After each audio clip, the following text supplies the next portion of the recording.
Doctor G ಪರಮೇಶ್ವರ್ಗೆ Koratagere ಕ್ಷೇತ್ರದಲ್ಲಿ ಸೋಲಿನ ಭಯ ಕಾಡ್ತಿದೆ. ಅದಕ್ಕಾಗಿಯೇ ನಮ್ಮ ವೀರಶೈವ ಲಿಂಗಾಯತ ಸಮಾಜದ ಸಮಾವೇಶ ಮಾಡ್ತಾ ಇದ್ದಾರೆ.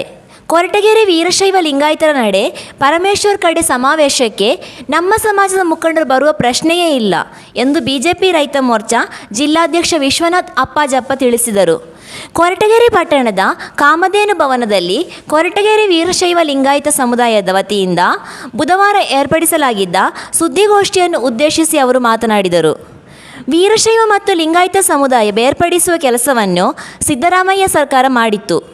ನಮ್ಮ ಸಮಾಜಕ್ಕೆ ಮೀಸಲಾತಿ ಹೆಚ್ಚಿಸಿರುವ ಬೊಮ್ಮಾಯಿ ನೇತೃತ್ವದ ಬಿಜೆಪಿ ಪಕ್ಷದ ಪರವಾಗಿಯೇ ವೀರಶೈವ ಲಿಂಗಾಯತ ಸಮುದಾಯ ಇರಲಿದೆ.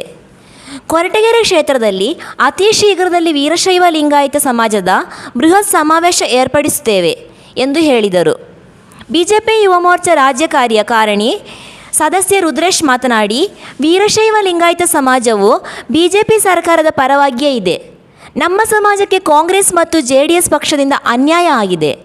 ಚುನಾವಣೆಗೆ ಮಾತ್ರ ಸೀಮಿತವಾದ ಕಾಂಗ್ರೆಸ್ ಸಮಾವೇಶ ಮತದಾರನ ಸೆಳೆಯುವ ಪ್ರಯತ್ನವಷ್ಟೇ. ಸಮಾಜದ ಮುಖಂಡರು ಯಾರು ಸಮಾವೇಶಕ್ಕೆ ಹೋಗದೆ ಬಿಜೆಪಿ ಪಕ್ಷದ ಪರವಾಗಿಯೇ ಇರಬೇಕಿದೆ ಎಂದು ಮನವಿ ಮಾಡಿದರು.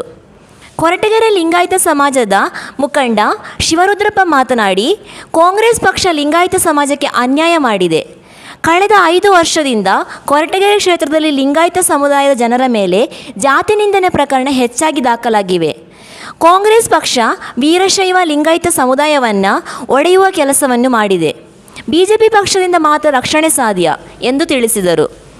ಸುದ್ದಿಗೋಷ್ಠಿಯಲ್ಲಿ ಬಿಜೆಪಿ ಮಂಡಲ ಉಪಾಧ್ಯಕ್ಷ ನಟರಾಜ್, ರೈತ ಮೋರ್ಚಾ ಅಧ್ಯಕ್ಷ ಮುಕ್ಕಣ್ಣಯ್ಯ, ಪಟ್ಟಣ ಪಂಚಾಯತ್ ಸದಸ್ಯ ಪ್ರದೀಪ್ ಕುಮಾರ್, ಗ್ರಾಮ ಪಂಚಾಯತ್ ಉಪಾಧ್ಯಕ್ಷ ಉಮೇಚಂದ್ರ, ಮುಖಂಡರಾದ ಚಂದ್ರಪ್ಪ, ಆರಾಧ್ಯ, ಶ್ರೀಧರ್, ಶಿವಕುಮಾರ್, ದಯಾನಂದ, ರವಿಕುಮಾರ್, ನಂಜಾರಾಧ್ಯ, ವೀರಭದ್ರಯ್ಯ, ಗಂಗಾಧರ್, ಬಸವರಾಜು, ನಂಜಪ್ಪ, ರಾಜಕುಮಾರ್, ರಾಜೇಂದ್ರ ಸೇರಿದಂತೆ ಇತರರು ಇದ್ದರು. ವರದಿ ಮಂಜುಸ್ವಾಮಿ MN, ಕೊರಟಗೆರೆ.